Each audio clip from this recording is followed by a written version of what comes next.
Yeah. All right, we're going to go ahead and start rolling. I'm going to do an introductory statement and then I will start asking you questions. Okay. Today is Monday, May 17th, 2004, coincidentally the 50th anniversary of the Brown versus Board of Education decision. We are in the home today of Mr. James Williams, who is a longtime community leader. Has his most recent project has been bringing the Harney School alive, but he is also someone who's been involved in so many things over the years, and he's agreed to talk to us today. Now, Mr. Williams, the one statement I wanted to ask you before we start is that we are videotaping this presentation for the University of New Orleans, and this will become a part of the historical collection and be open to researchers and writers and historians from now on. And I just wanted to know if we had your permission to videotape you and to share your information with historians. You have my permission to share with the videotape and this information among the people of New Orleans and vicinity. Okay, then we will just get into what is going to be a lot of questions about a lot of things about a very interesting life. You mentioned that, and when is your birthday? September 24th. And 1911. 1911. And where and what part of town were you born in? 2805 First Street. That's about 2 or 3 blocks from here. So you lived in this. What is about 11 ward? Right. What is it about 11 ward? I think so. And so you've lived in this neighborhood your whole life. All my life. Were your parents from New Orleans? My parents were. On this neighborhood where you live, what school did you first attend? I first attended a private school at Mount Zion, a Methodist church at Jackson Avenue and Magnolia, in the Mount Zion Church, a private school. I was there with the time when they had the McGuffey primer. Okay. And then after Mount Zion, where did you go? After Mount Zion, I went to the Thomas LaFawn School. Mrs. Lizzie Taylor, the lady who taught my daddy at Mount Zion, passed, and I imagine if she wouldn't have died, I'd have been there yet. But after her passing, they decided that I should be able to go to the public school, and the closest public school was Thomas LaFawn at 6th and Magnolia. And that's where my sister Sarah and I went. So would you have entered around as first grader around like 1916, 17? Yeah, about, yeah. We started at LaFawn in primer. Okay. It changed from the McGuffey primer to the primer they used in public schools. And you went with your sister to this school? Yeah, Sarah Williams was her name then. She's now Sarah Hausey, deceased. How many children were in your family? My family was 3 of us. I was the only boy, 2 girls and a boy. Were you the oldest, the middle, or the youngest? No, I was the middle. I was the second oldest. My sister Sarah was the oldest. And I was the second, and my sister Eileen, she's still living, is my third. So the teacher at Mount Zion had taught your father? Lizzie Taylor was her name. Did she teach him at Mount Zion? She taught him. Okay. And then but when she passed away, that's how you came to go to LaFawn? That's correct. Now, did you enter LaFawn in what grade? Primer. Okay. Now, one of the people I wanted to ask you about right off was we talked the other day was about the woman Jamesetta Humphrey. Yes, Jamesetta Humphrey taught me in 3rd grade. Yeah, Jamesetta Humphrey. She taught me in 3rd grade. What do you remember about her? What did she look like? She was a fine, tall, like a middle brown skinned woman, very stout, and had a very, very pleasant face. And she weighed, I admit, around about 200 pounds. Tall,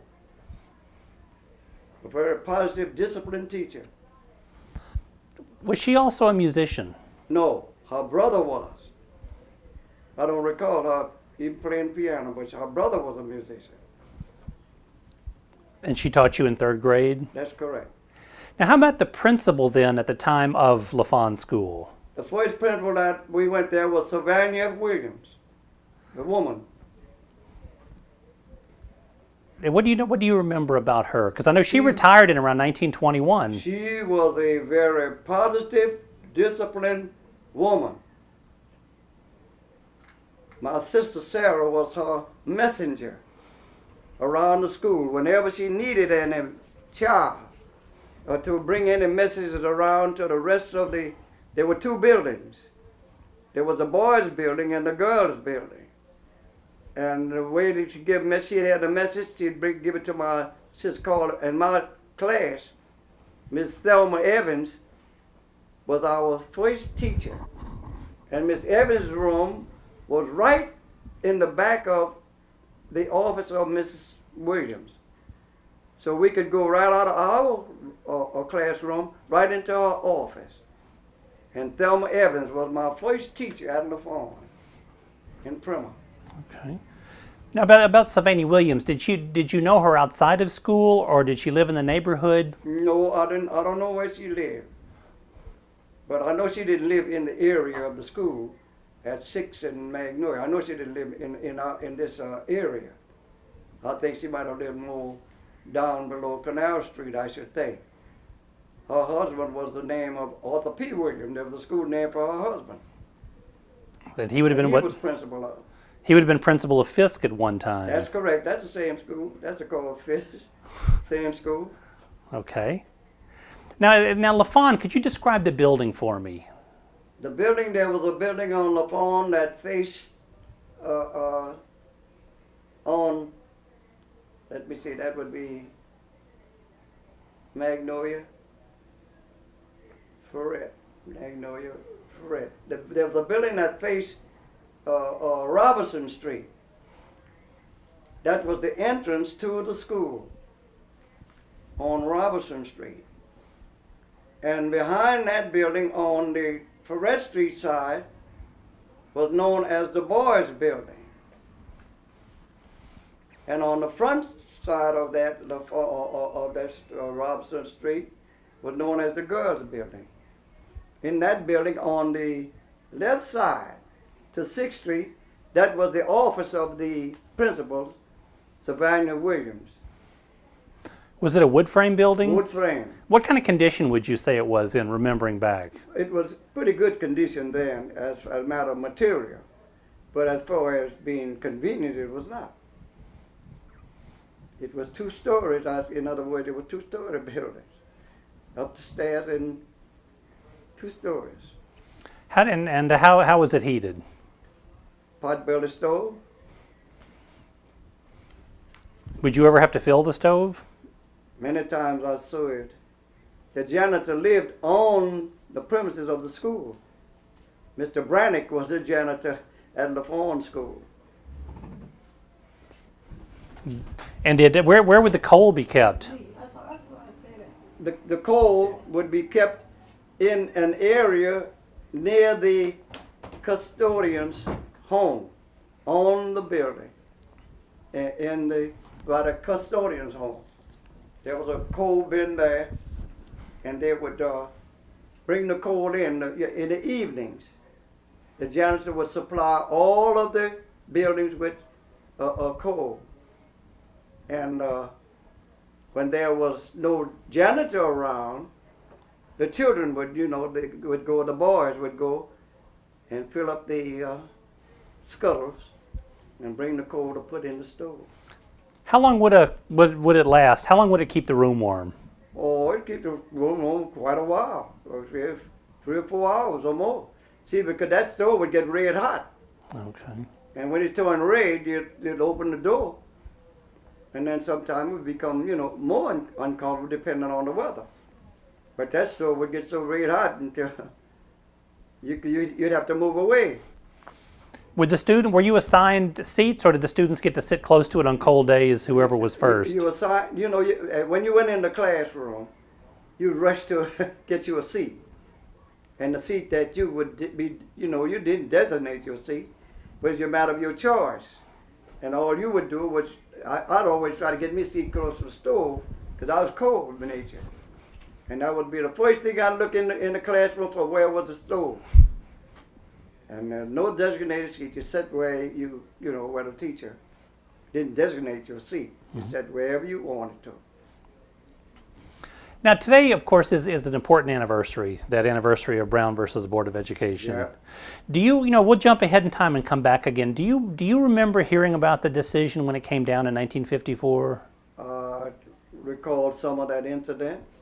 John Brown, the decision of separate but equal? Right, the one that finally overthrew the separate but equal. I recall that, and as a matter of the decision, I recall the incident of the separate but equal, and I always did say it separated but didn't make it equal.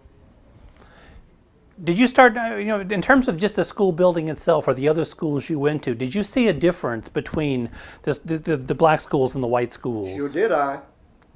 I saw at Red One on Cronley Street, those children there were using typewriters in the 3rd grade. And the blacks didn't use typewriters at all, and if they did use it, was around about in 6th or 7th grade or more before you give you an opportunity to use a typewriter. Separate but not equal. Right, okay. Then after LaFawn, then, you went on to McDonough 35. Nope. I went right over there to Willow School. The first name of that school was Willow. The school was named because of the street.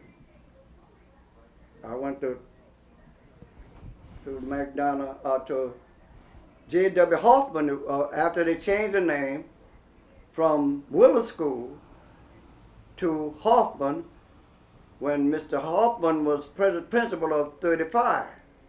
When he died, they named the school from Willow School to Hoffman School, and the principal there was Lucian V. Alexis. At Hoffman? That's right. Okay.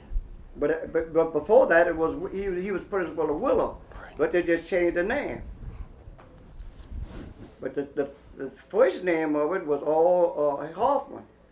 I remember thinking, all good things come from Willow. That was our theme song, class song. All good things come from Willow? Yeah, and then we changed it, good things come from Hoffman. And so you had Lucian Alexis as principal of several schools. No, that's right. He was principal at Hoffman, and he was my principal at 35. Were you ever part of his army, the Lucian Alexis army, or whenever he would have people picking up papers or anything around the school? I was most elected in his army. I was principal. I was elected the person because of punishment. I was assigned the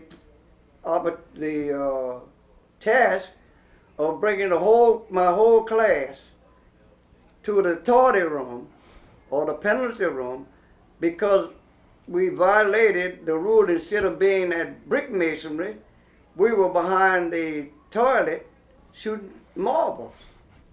And we used to call him the Fox. And he sneaked down the hall on the building on Willow Street. He sneaked down the hall and caught us. And I was so busy down there shooting until I didn't see him coming. And I was the only one left. So he put me in charge of the whole group to see that they came to the tardy room half of our lunch period for a whole month. A whole month? That's right. And he whipped. So the Fox. So that's how he got the name the Fox, That's just because he sneak up on you. He's standing in the back of the classroom, and you didn't know he was in there. And they called him the Fox. And he had a memory like an elephant. You could go there in the beginning of the term, and he told you, young man, come to my office. He meant when you come to the office that he was going to give you a whipping for a violation. And before school closed, he'd come around, young man, don't you owe me something? I'm expecting to see you at my office. And believe me, he remembered you. Now McDonough 35 had both boys and girls. right? That's right. Okay. And were there all the classes then, all the boys and girls sat together in the classes? Yeah, it was what you call them, but boys and girls mixed. And you said you graduated in the class of 1930? Yeah, here's my diploma. Look in here.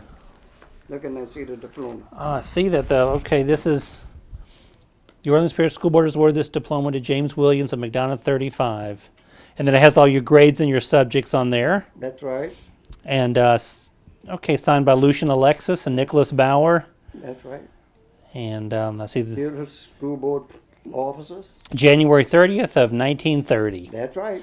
Well, you had a class that just had so many people who went on to prominence in this community. Oh yeah, Lil the Matoyas, the Peralts, Jeff. I mean, they came behind me. Jeff. Isidore Wolf was in my class. He became principal of Tom LaFawn. Isidore Wolf.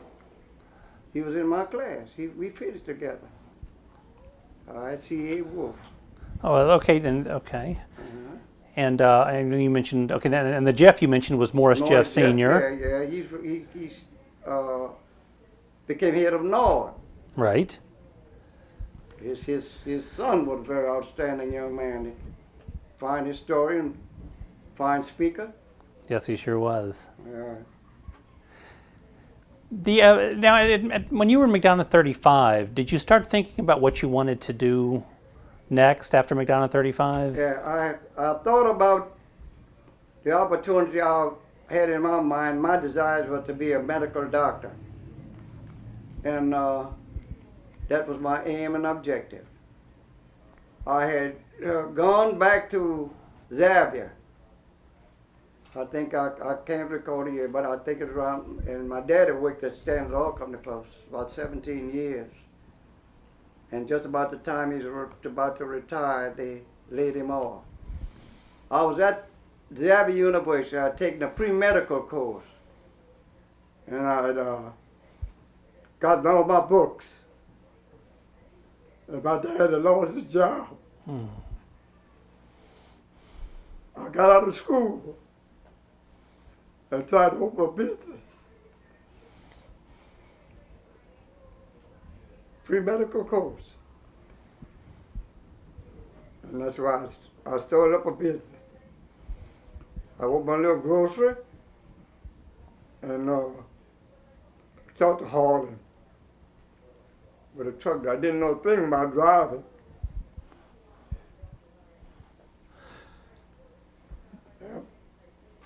I was forced out. I had all my books.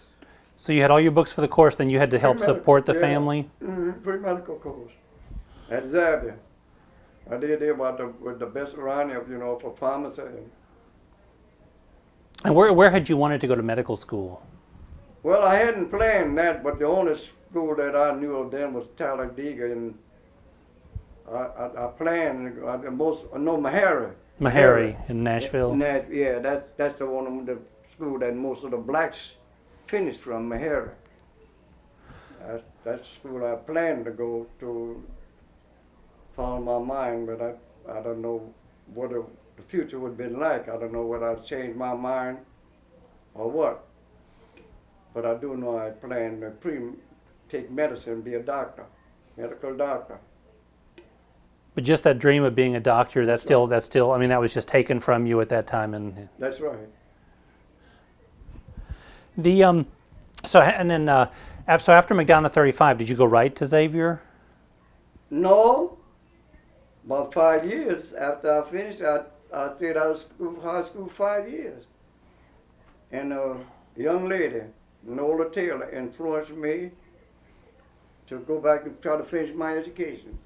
A fine young woman who went on to be outstanding at the museum in Chicago. As a matter of taking care of the materials there, she was a fine. They took care of the costumes, repairing the costumes, all back there during the antebellum days, and they were during the years of the centuries of the costumes of the people in that museum. That she was, I have pictures of her. And so then, During your presentation at Harney School, you ended it with a quote from Thanatopsis. Yes, come back. Bryant, William Cullen Bryant, Thanatopsis.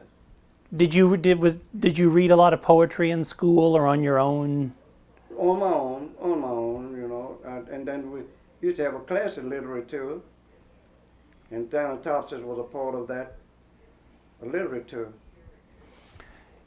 Thanatopsis, Psalm of Life, Henry W. Longfellow. Those were part of what we read. Hamlet. We read all of the Shakespeare's. Hamlet, Julius Caesar. I read all that. Are we talking about McDonough 35 here? Yeah. Did you memorize it then? Yeah. So what you were giving us that day in that rendition was a memory you had carried with you from high school. That's correct. Who was your English teacher at McDonough 35? My English teacher was Ms. Simmons. And outstanding English teacher, George Carpenter. George Carpenter. Do you have anything on him? Just a name that many people have mentioned. Man, you're talking about a teacher.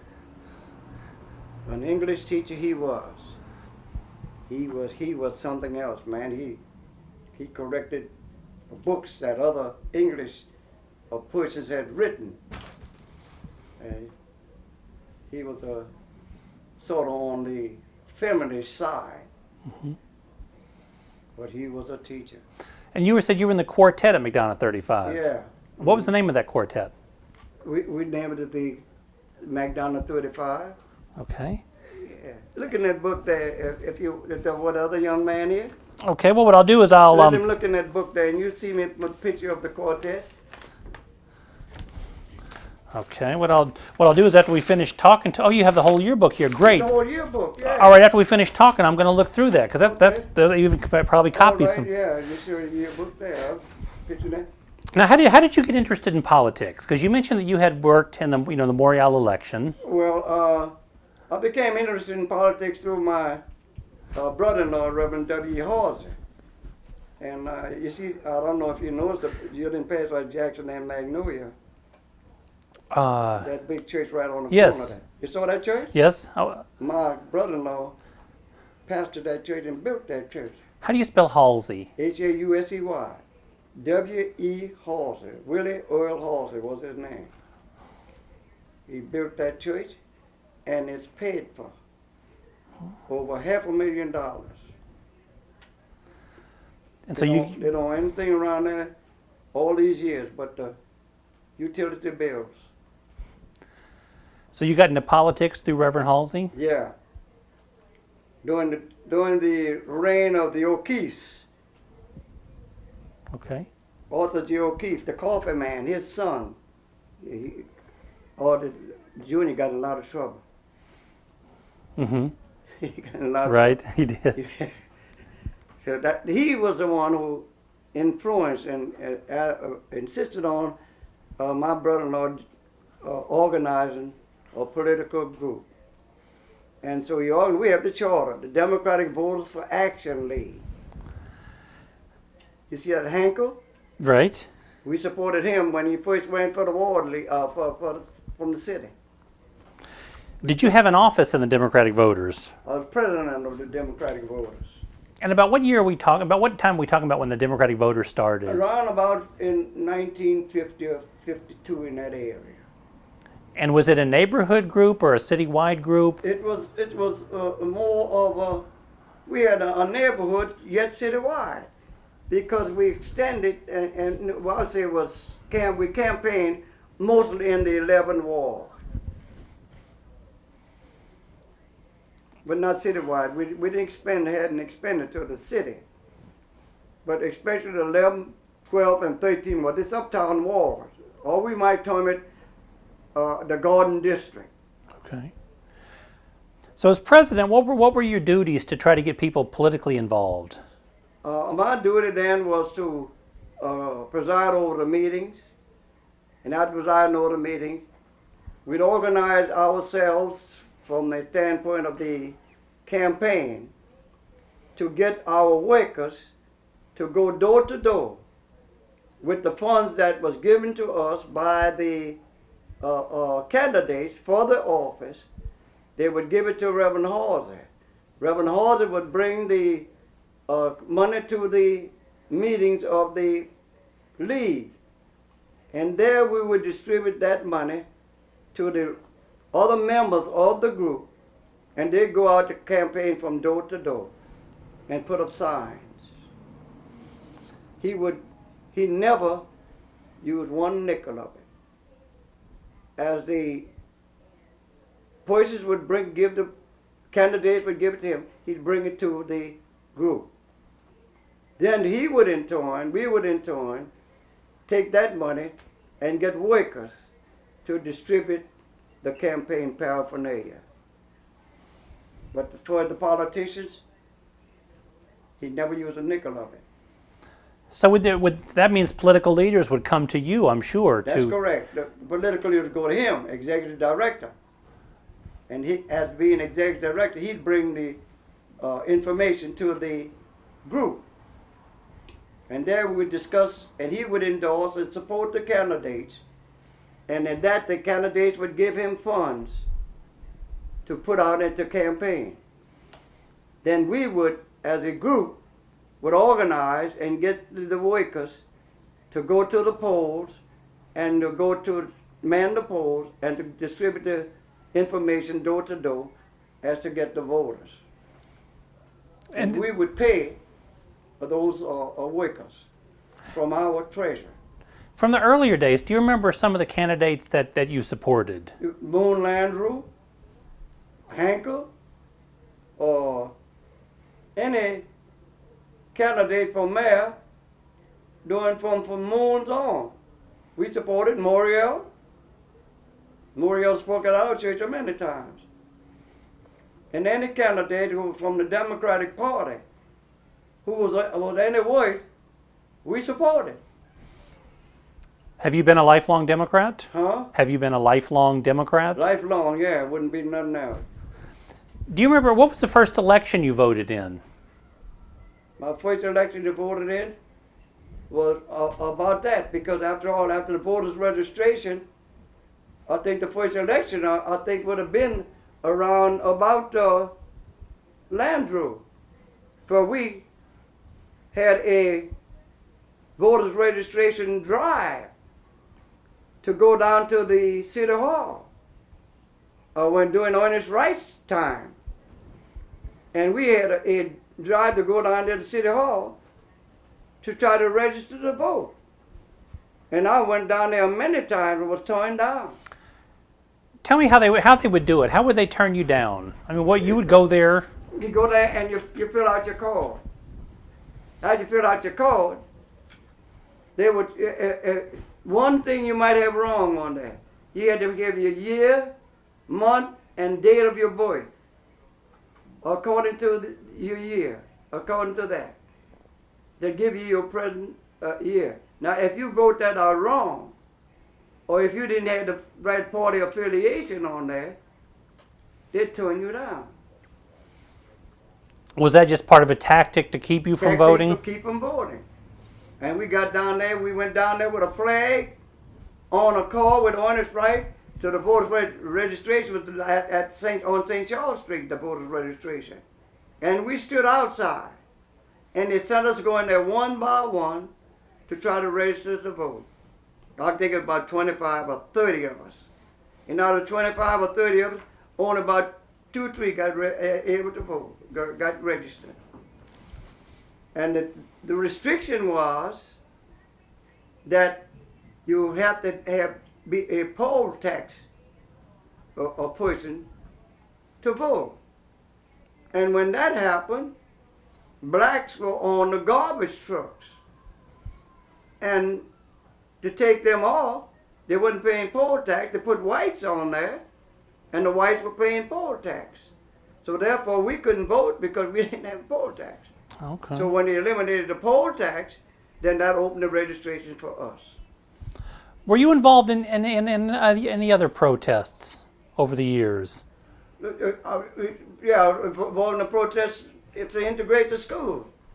I had my wife And my children, my wife, we had one child there. I don't know which one it was. But we walked from LaSalle Street there, City Hall, Davis Park there, down to the City Hall then, protesting and integration.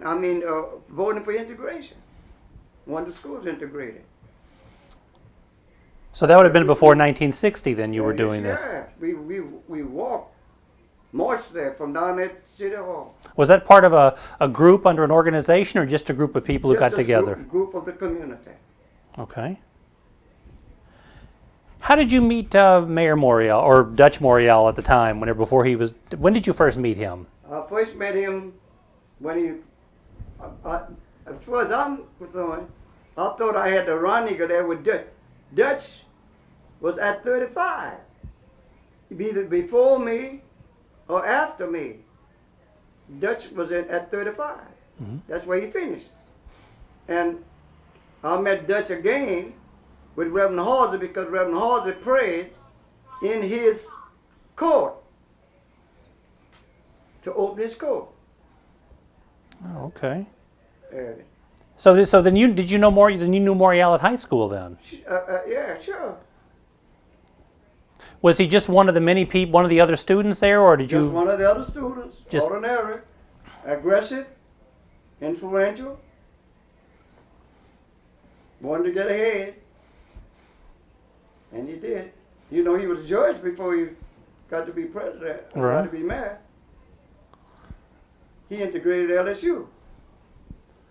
So then he would have been, after not seeing him or not really being part of his circle, and after high school, then you would have seen him again whenever he met with Reverend Hausey? Well, I didn't see him then. I saw him more when he got into political. As a judge, well, I had no occasion. But we were down there, my brother-in-law and I, on some other business. And he went by Judge Morial's coat, and Morial asked him to pray for, bless his coat. And he blessed his coat, and we went on to the other business that we had. Then when Morial started running for office, well, he went to Reverend Hausey for support, and we supported him. We supported him in his 2 campaigns, and also supported his son. Last time, he's visited our church, but Reverend Hausey's passed. But we support him in all his endeavors with Dutch. When he first started running, or as part of his campaign, were there any other contenders that the group might have supported besides Dutch, or was it just obvious when he was running for mayor that out of all these other candidates who were running that he was the one that y'all were going to support? No, that was the only one. I'm saying, in other words, we would not always notice that there was that line of segregation, there was a line of demarcation, and when they run, it was always a black against a white. Mm-hmm. And in that case, well, you know what I mean, what would happen? Yes. The blacks would support, and those who black were supporting the pushing of the opposite candidate, where they were paid to support, and naturally that would keep some of the blacks to support that other candidate for the remuneration they would get from them as a matter of the campaign funds and also if they to the victim belong the spoils, and they'd get jobs. Well, there was Bold and Soul, but most of those organizations supported black candidates, Bold and Soul, but they are sometimes, division. They always have that division, but this was mostly a Democratic state, and just in these late years, Republicans got a foothold politically. Did you ever work alongside of Bold or Soul or Coup, or were we all going in different directions? No, I always worked with the Democratic voters. Whatever candidate that our executive director, Reverend Hausey, supported, we support, regardless of who they supported. Sometimes we were with them, sometimes we were against them. but we never formed a coalition with them. We always supported the independent candidates that Reverend Hausey would endorse and who would get him to be a part of their campaign. We never associated with Bowl and Soul per se as a matter of lining up to support. We always supported independently the candidates which Reverend Hausey would suggest us to do. Right. He was an independent. Democratic Vote for Action League was independent. Now, in your 11th ward, where you were doing your campaigning That's and correct. work, Yeah. did you have to convince voters to vote for Morial, or did the people you go to seem to know about Morial? Oh yeah, yes, they do it. Did they think he had a chance? Did you think he had a chance to win whenever you started? Always did. Yeah. The only time I didn't, and then we supported him in that, but for his third term, I went back to him at that. But as when the judge came to see Reverend Halsey then, and you all got on board, you thought, all right, this guy can win. The judge, he was the judge then. He wasn't running for mayor.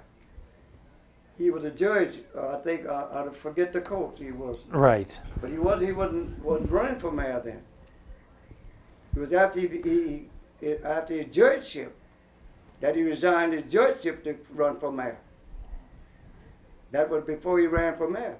So after he ran for mayor, then we supported him. Then he came around visiting our church, and Reverend Hausey backed him, and the church, as not as a church, but as individuals. Now, in other words, I'm saying the Democratic Vote for Action League supported him.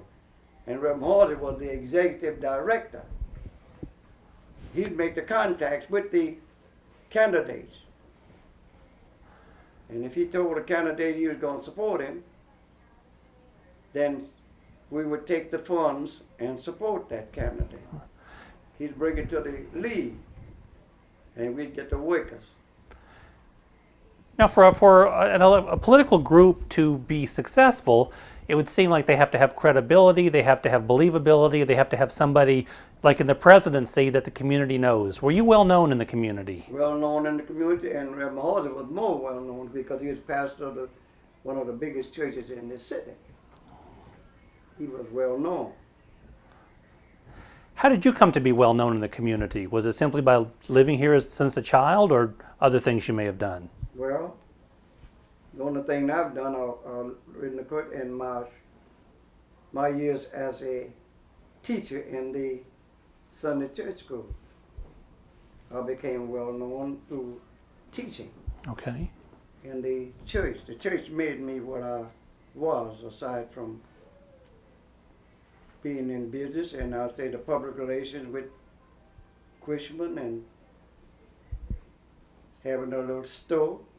Well, all of those things added to my prestige, but for becoming outstanding politically and well known, I always took a low profile.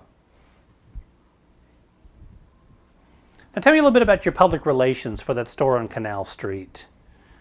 As public relationship it was called it was at 500 block of Canal Street.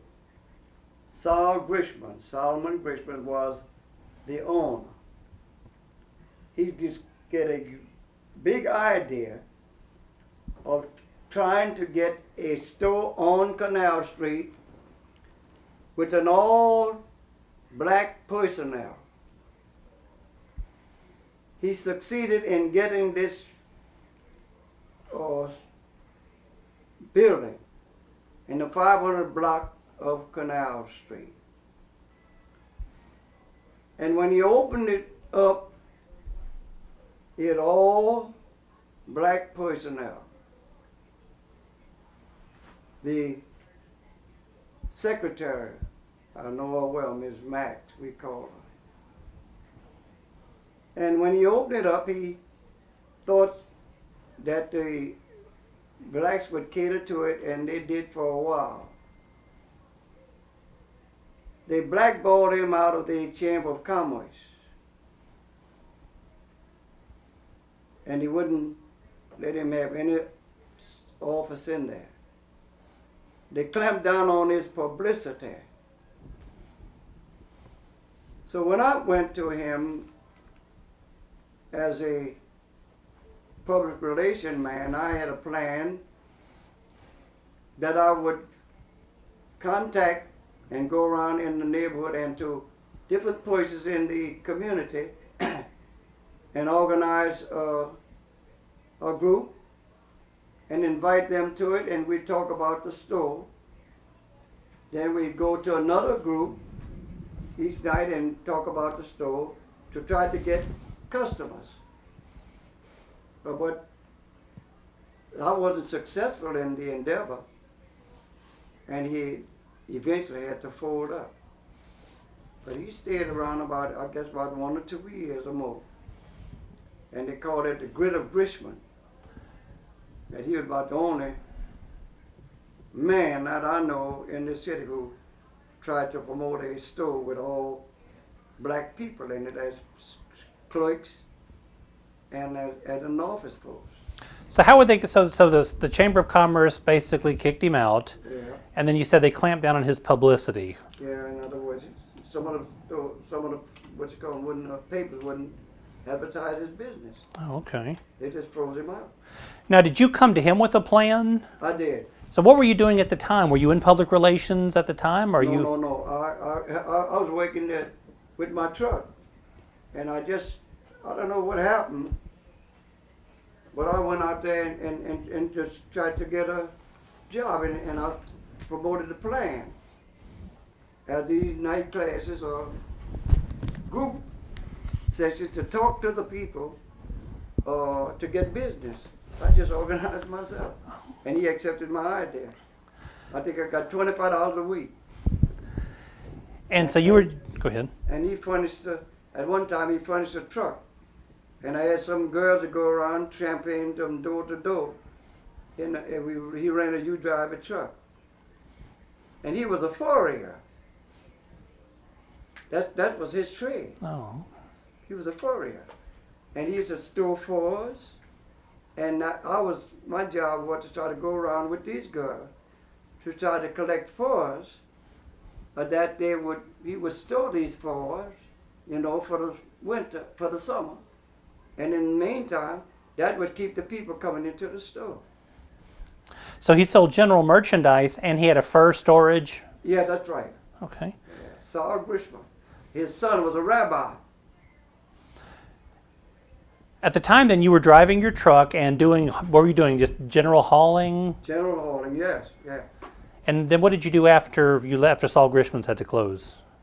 I went back to work with my truck. And is that what you retired from? No, I retired. Man, that's another story. I worked for Krause Company at across that canal. And Right. I worked for that 34 years. I started there as a truck driver. And as a truck driver, the drivers walked out. And my sister, Aline, was working for Dr. Spencer McNair, eye, nose, and throat doctor. And Dr. McNair's bookkeeper was the same as Leon Hyman, the owner of Krause Company's bookkeeper. And my sister was talking about a job. So when she talked to him about a job, the boys at Krause Company, after they lost the strike, they lost the vote to put the union in. They lost by 1 vote. And when they lost by 1 vote, the drivers walked out. When they walked out, they left all the packages. And it was that time that Mr. Rule, who was the bookkeeper for Leon Hyman, the president of Krause, And Dr. McNair called my sister at McNair's office and told her that the driver had walked out to come down to Crouch to my brother might get a job. So I did. And when I went down there to get the job, I went to the fella down there in the delivery department. His name was Mike Montelepre. And Montelepre was not over the department. Louis Martinez was over the delivery department. And Mike Montelepre was over parcel post. So I went down there and I talked to Mike Montelepre. And that first time I went to Old Man Harmon. And he asked me, do you know Metri? I said, do I know Metri? I said, yeah, I know Metri when there was about 1 or 2 houses out there, and I delivered lumber out there when they put up houses with 1 by 12s, just one side. So he sent me down to Mike Montelepre to tell him to give me a job.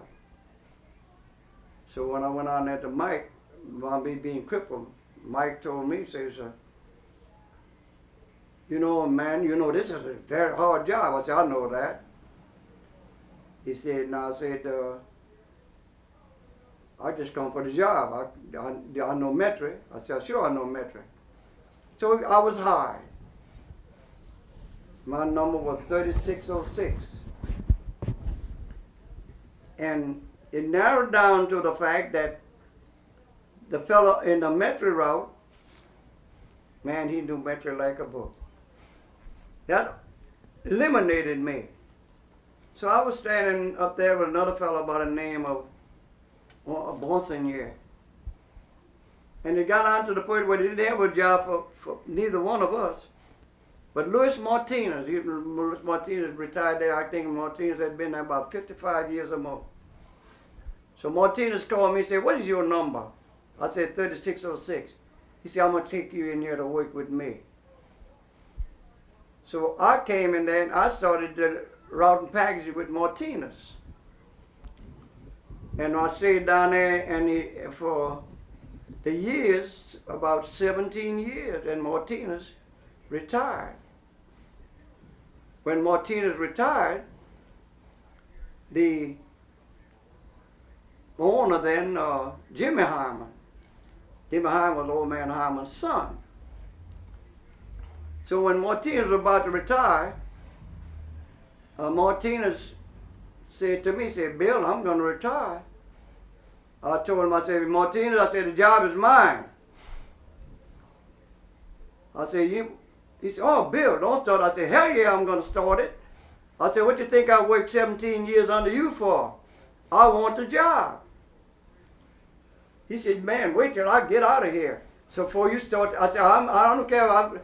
And let me tell you this.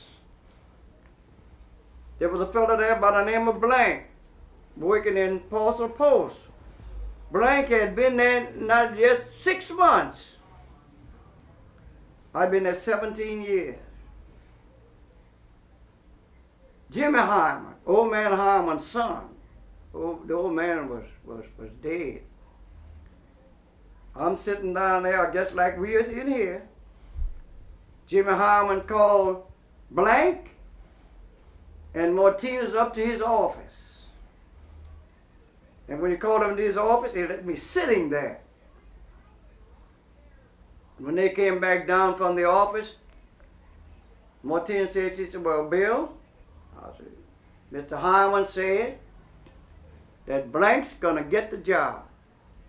I said, he did? He said, Bill, Blank said to me, well, Bill, what was I to do? Mr. Hyman said, I had to get you. I said, you had to do exactly what he said. I said, but you're not going to get it till I give it to you. You're going to do the same thing you've been doing. He was taking care of Parcel Post. That went on for a few months. Leon Wolf was the son-in-law of Old Man Hyman. Mm-hmm.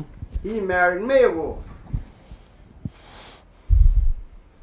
I used to write, I wrote all of them. I wrote Morrison, I wrote all the mayors of this city, Skid Row. The president of Whitney Bank there. And by the way, Whitney Bank and Old Man Hyman during the Depression, Old Man Hyman lent the city money. Oh, okay. And I wrote all them back to their offices. So I was riding Wolf one day, and I told him after the fair, I told him, I said, listen, let me tell you one thing. I said, you know one thing, I just like I'm now, ordinary fellow, outspoken. Whether you like it or not, I'm going to have my say. I told him, you have a fine business here. I said, this delivery is about the best in the city. I said, now, I'm going to tell you one thing. I'm not going to give this business up to anybody until I think they are capable of doing the job as it's been doing. I say, now I'm not going to give it. I say, now you go up there and get them off of my neck. Just like that. That rocked along. And first thing you know, Martinez retired. He said, Bill, 1969, the Tuesday after Labor Day, 1969. That Saturday, Martinez said, Bill, you're going to take over the department? I said, yes. He said, well, I'm through. I'm gone now. I got the keys back there now. So you took it over then? I took it over. That 1969, the Tuesday after Labor Day, I called those drivers in a corner. And I said, come here. All black. I called them, I said, come over here. I told them, listen, I'm taking over as manager of this delivery department today. I said, and I want to let you know that God brought me to this job. I said, and it's nothing but hard work, and I know it. And the very first one of you that said, Bill's getting the big head, I'm going to fire you. Because there's nothing to get the big head about. It's hard work. I said, now go back and load your trucks. I was there until when they decided for United Parcel to take over the delivery department that had waned down to that. Right. And when United Parcel took it over, I was the man who wrote up the last COD book on Bernard Bowman and folded up and closed down the department. Oh, okay. So your career, did you retire then? I retired. Now, were you working at Krause? By the way, I think how much time do we have left, Rick? We have 28 minutes on this tape. Okay, that's how long have we gone so far? I don't want to go. So far, we've gone 53. Then I think I'm going to probably close it off in about 5 more minutes, just so we won't go too much longer. But I wanted to ask you, you were working at Krause? Do you recall the time whenever the young members of the NAACP were picketing on Canal Street to open up some of the businesses? Yeah, listen, did I? Listen, when they were picketing Krause, they picketed Krause. And Leon Wolf, Old Man Hyman's son-in-law, came out there one morning. He said, Bill, they're picketing Krause. They're picketing out there. I said, we want some top jobs. He said to me, Bill, you want some top jobs? I said, yeah. About 12 o'clock. About 12 o'clock that day, Martinez was out, and I was in charge, until he got back from lunch. So Wolf came back and got on the elevator. And he says to me, he said, Bill, I said, yeah. He said, you know one thing? I didn't like what you said to me this morning. I said, well, one thing about it, we always say what we have to say to each other. I said, well, no harm done. He said to me, he said, well, I told him, I said, I'll tell you what I do. That morning, I tell you what I do. I'll go back home and put on a suit. I just can't wear a khaki suit, you know. And I'll come back and put on a suit and get on that floor, and I'll sell anybody in them the clicks you got there. He said, I don't have any experience in selling. I said, well, I did. So he got up on the elevator. We was going up to the 5th floor. So he said to me, he said, well, Bill, he said, you work for Martinez, under Martinez? And there was a woman by the name of Elsa Colson, was in the railway department. He said, Elsa got a nice job. So I said to him like, yeah, he got a top job. I said, but if Martinez quit, or if Olga quit, will I get the top job and Colson get the top job? Did you open your mouth? I said, oh, you shut up now. I said, you shut up. And you walked away. So I told him, I sell as much as anybody else on that floor. I said, that's why we're picking out there, because we want some top jobs. Yeah, they picked this crowd, and I told him that. Yeah, Leon Wolf, old man Hyman's son-in-law, married his only daughter, Mae Wolf. I know her pretty good about the family, like she's 34 years I was there. So he never said yes or no, just walked away. That's right. That's right. And none of them never told me till that day, until that I was the manager of the job. They just let me have it and shut their mouths, and I just took it. And I ran it until they closed it down. I was the first black as a manager of the department, and I was the black who closed down the department. I had 3 bunch of brothers working there at one time. You know, that's unusual. All right. But then, in the same department. And this is the shipping. Yeah, delivery department. Okay. See, there are 10 routes. And 3 boys, Milton Spurgeon and Webster, all Lewis's. And the superintendent, Frank Smith, said, Bill, that's the 3 brothers. I said, what's the difference? I said, the one who don't do right, I'm a fire.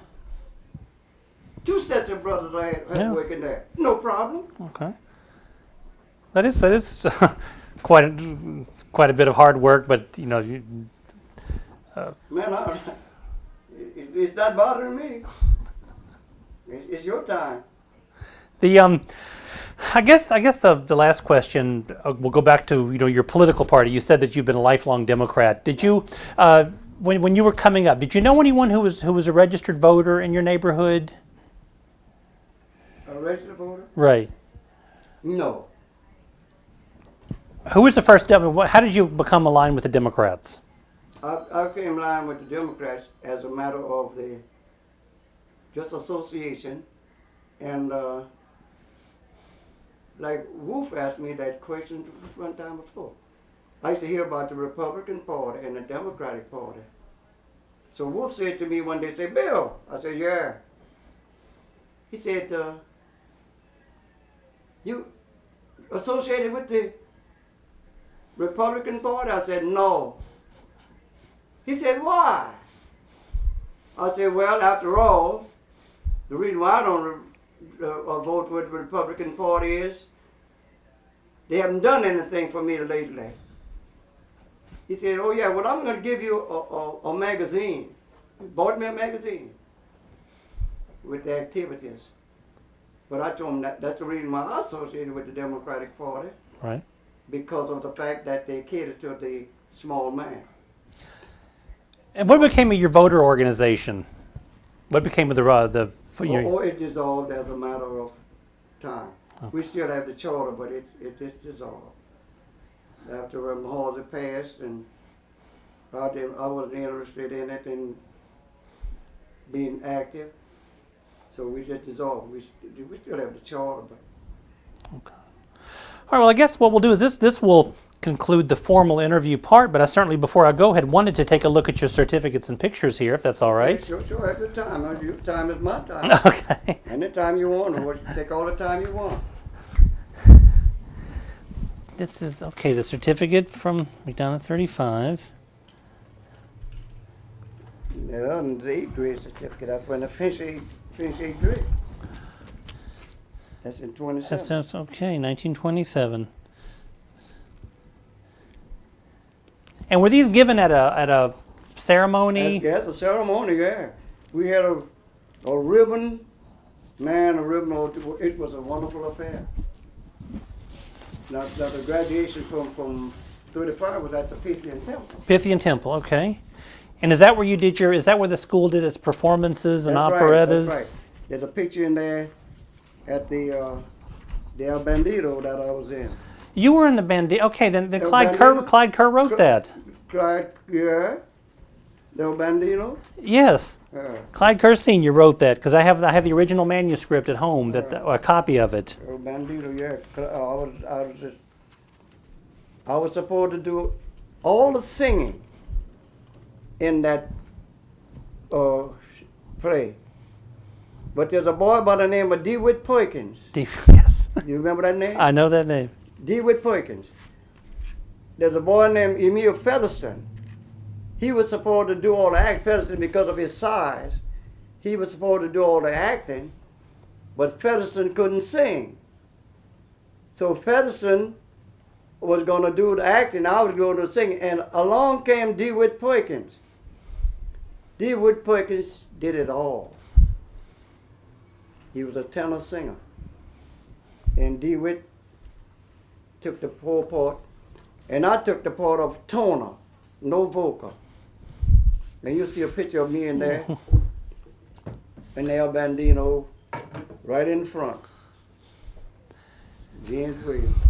I see on, oh yeah, because I remember helping Dixie. This is when I first met Dixie Harney. Was at this reunion she was planning in 1980. Dixie? Dixie, I knew Dixie really well. Oh, yeah? Man, I knew you. Well, Dixie was at school with me. Oh really? Yeah. Dixie, she married Harney. She married the Harney, yes. And Harney was her teacher. Oh, I didn't know that part. Yeah, she was her teacher. They played tennis over right in that school over there, Harney, every evening. And Dixie was Harney's student. Dixie was in the class behind me. Oh, she was wonderful. Oh yeah, Dixie. Well, the last reunion over there at the school there, Dixie and I were together. And I was quite surprised when Dixie had passed. And I see in this picture, this color picture from the reunion, I see Mr. Rusev, top left, Charles Rusev. Yeah. He would have been, because I got a chance to meet him and talk with him briefly before he passed away. And then he taught me economics. Okay. C.B. Rusev. Yeah. He had a niece or was taught over at Harney. And then I see in the front, Mr. Blanchett is in the front row. Yeah, Louis Osceola. It looks like Osceola. Osceola? Right. In the music, Louis was vice principal. Osceola was just a musician. He hadn't played music and taught chemistry. Now, do you have your camera on? Mm-hmm. I'm going to find this picture of Mr. Williams from McDonough 35 in here.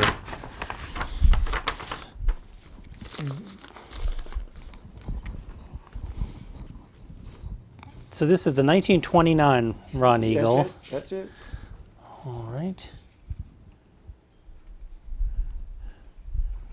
And I see the picture of Lucian Alexis in the front. Mm-hmm.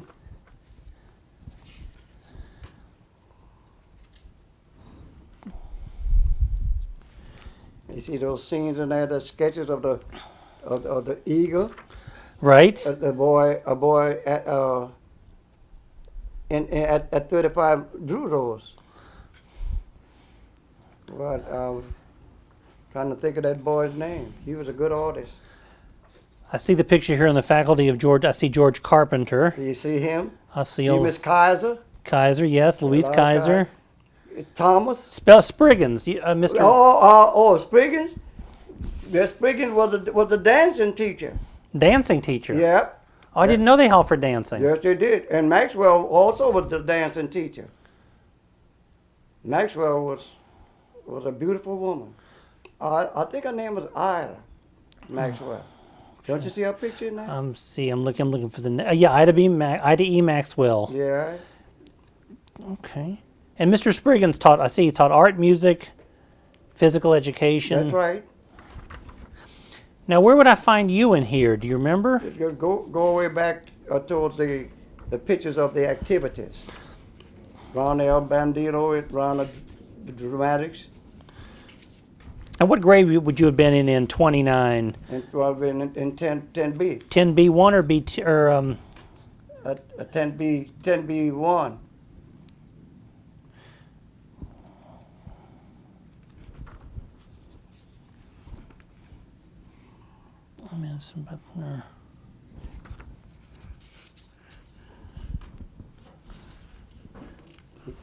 I see 10B2 here. I just was looking. They're group pictures, so they have. There's the groups. I see the groups. I'll look for the individual one. You Yeah, said. they're all individual ones there. Man, I got it. Look like I need a hair trim cut on that on that picture. Just a photograph. But the other picture there was a quartet. We sitting down. Music department in the music. Yeah, I see Louise Matoya was a valedictorian. Oh yeah. Her sister was in my class, Leah.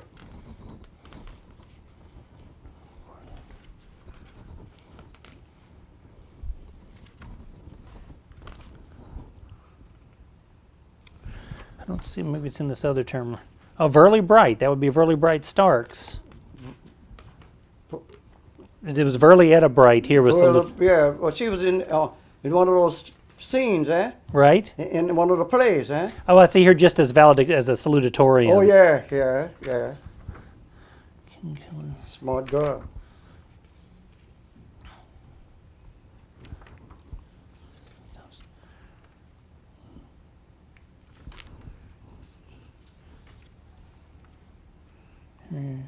Alexander Broomfield, he was a teacher. No, he was a student.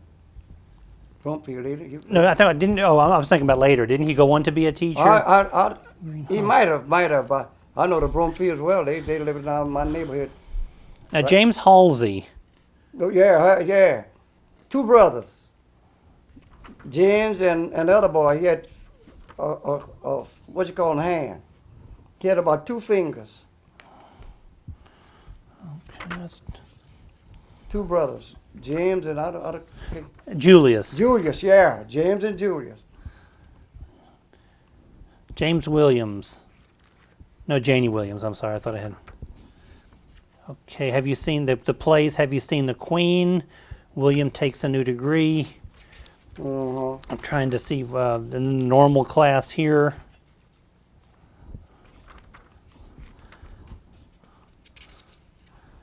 Haven't seen your picture yet in here. Look around music. Okay, I see activities now. We have athletics, the baseball team. Oh, yeah, that's what should be in there. Emmanuel Gregoire. I see he was. You know him? I met his wife again the other day. Yeah, boy, he was a fine student, man. He was a number 8 student. And he wrote for the Pittsburgh Courier. I Yeah, understand. yeah. Tennis, basketball, the school play by Halamine Sheikh. Oh, hell, she's the president of our class reunion. I went over many times. Class reunion about 3 or 4 times. Hell, I mean, yeah, I met her and her son-in-law. Now I see the picture of the Ron Eagle Chanters. That's it. You Now I don't know where to find you. I'm looking for see, look on the front bench, front bench, on the front row. a front row. See, Because the names don't go under the individuals. Would you have been in the middle? There were 5 people. I don't know if you remember where you were seated. let me see. I should have been about the third person. Well, you'd be right in the middle then, third That's person right. on either side. That's right. Kind of long, a little longish hair at the time. Yeah. I think that's. Huh? Yeah, that looks like it. The Ron Eagle Chanters. That's right. That's right. Is it Goodwin? There should have been 5 on. Is it 5 on that front row? Let's see. It looks like it says Joseph Smith, Frederick Washington, James Williams, Isidore Wolf. There's 5 people on that front 5 row. people. That's what I say. It's, yeah. Okay. That's And then the Ron Eagle Serenaders. Oh yeah. Well, that's and then El Bandito. Yeah, that's it. Now see that the picture down there with James Williams, no vocal.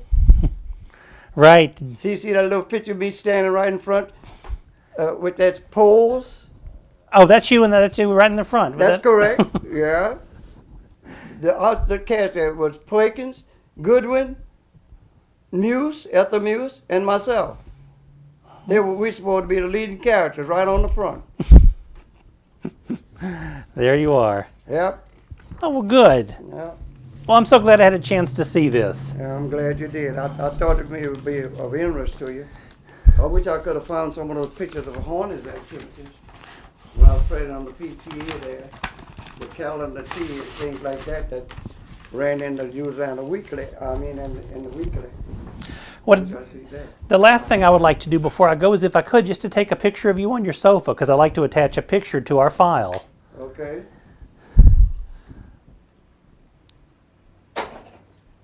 I'll make sure my.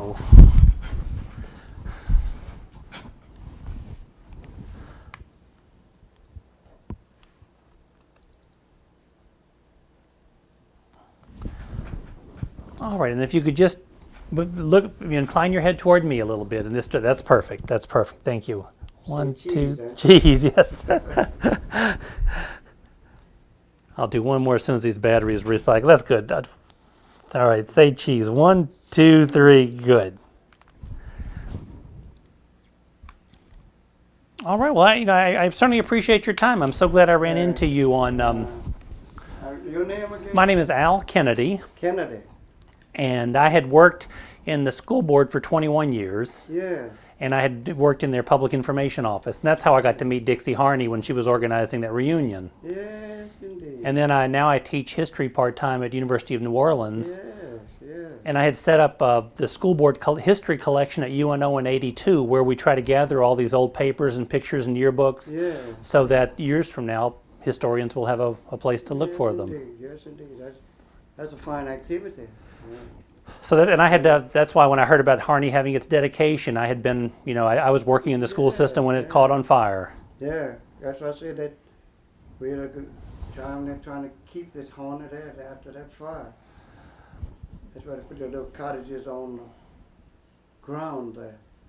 I know Dixie Harney had really wanted to live long enough to be able to see the school open, and she just didn't make it. I thought I'd never be able to be able to see it myself. Of course, I couldn't see it physically, but in spirit, I never thought I'd live to see it built. Never thought, because of the time of, ever since I was there in 27, they was talking about building it. So you can know all those years. And the fight that I put up with it along with the other people, like Mr. Taylor and other members of the community, to get that school built. I didn't think they'd ever build it. And when did you lose your eyesight? About 5 years ago. Okay. About 5 years. I don't know. So just about the time they started building that new. No. About that time, because I could never seen that. It might have been a little longer than that, But I was there, could see them starting, Right. But I never thought it was a reality when they started to working, I just had given it up. I just threw away a lot of the plans there. I just got rid of, told my son to get rid of them. All the meetings we attended, we try to, building up to it and postpone it.